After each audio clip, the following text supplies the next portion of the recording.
Welcome to St Margarets Barking. My name is June Gray and I am one of the bell ringers here. To celebrate the 150th anniversary of the founding of the St Margaret's Society, we decided to put together an exhibition and I'd like to show you around it. So let's start at the beginning.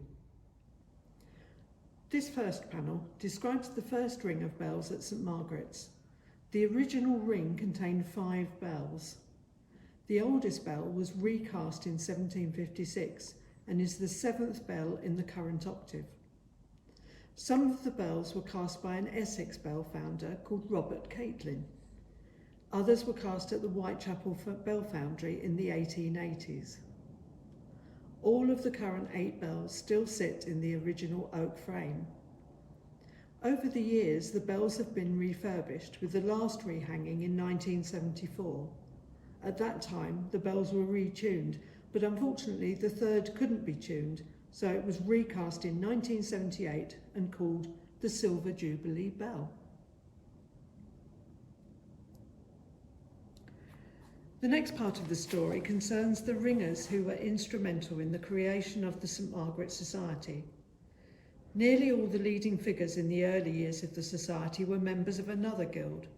This was formed in 1637 and was called the Ancient Society of College Youths. On this panel we have information about John Murray Hayes, who was born in Essex. He and his brother Samuel were both stonemasons and ringers. They lived in Barking and helped teach new ringers at St Margaret's.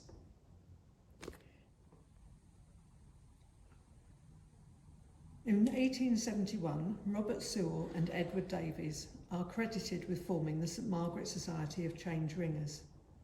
Robert Sewell was a miller who lived in Barking. An article in the Church Bells magazine recorded that the bells were kept in good order and the belfry clean. Edward Alfred Davies was born in Kent. He worked at the maltsters known as Randalls and rose to become a manager there. He was very active in local charities and served on the Urban District Council. Walter Beard was another leading figure in recruiting and training new ringers. He was a ringer at St Margaret's for 65 years and was a contemporary of the Fenn and Faulkner families, of which more later. In 1971, he organised a centenary dinner, which was attended by many local ringers from other societies. After Walter died in 1972, Sid Holgate took over the organisation of the society and leading the ringing. Sid's father, Harry, was also a bell ringer. Harry learnt to ring at Romford, but in 1913 moved his business to Barking and transferred to St Margaret's. Sid learnt to ring when he was 15 and was a member of the band for 55 years.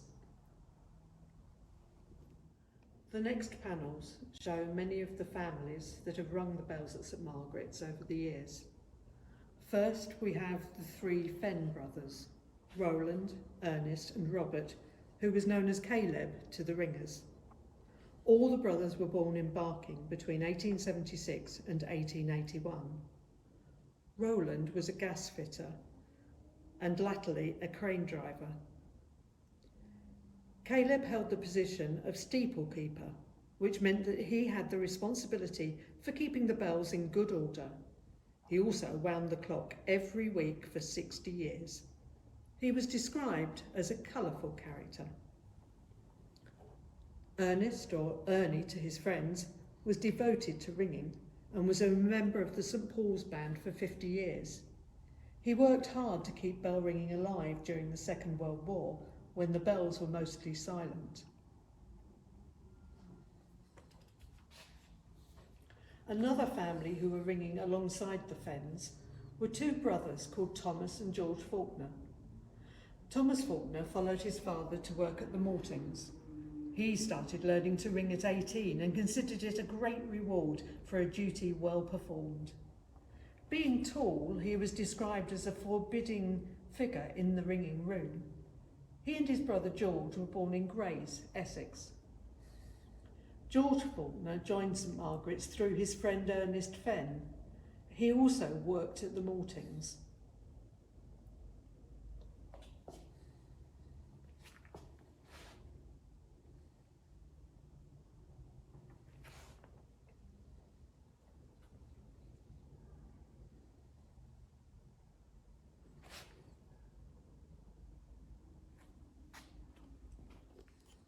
Moving on to the next panel, we describe some of the other families involved in ringing.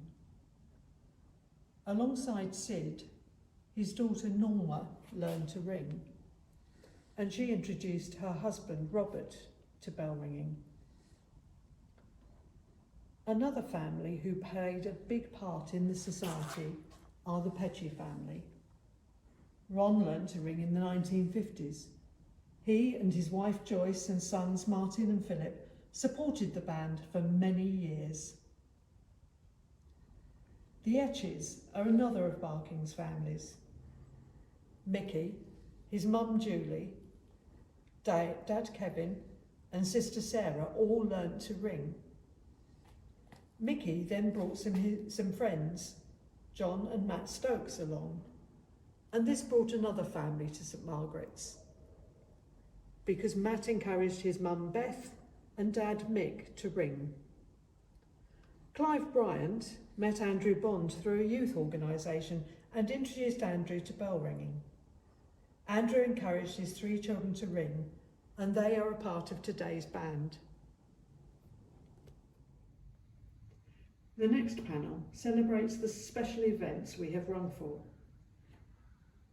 The memory of the late Queen Victoria, then to the centenary of the First World War, the late Queen's Platinum Jubilee, and lately her funeral. We've also run for happier occasions, such as the coronation of King Charles and Queen Camilla, and the wedding of the Prince and Princess of Wales.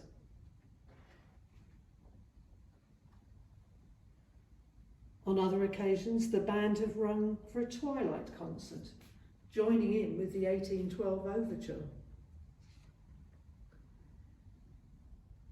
And our own Ron Petchy's 90th birthday. The festival of ringing that occurred over the weekend of his birthday was dubbed Ronfest by the band. And so this brings us to the end of our display.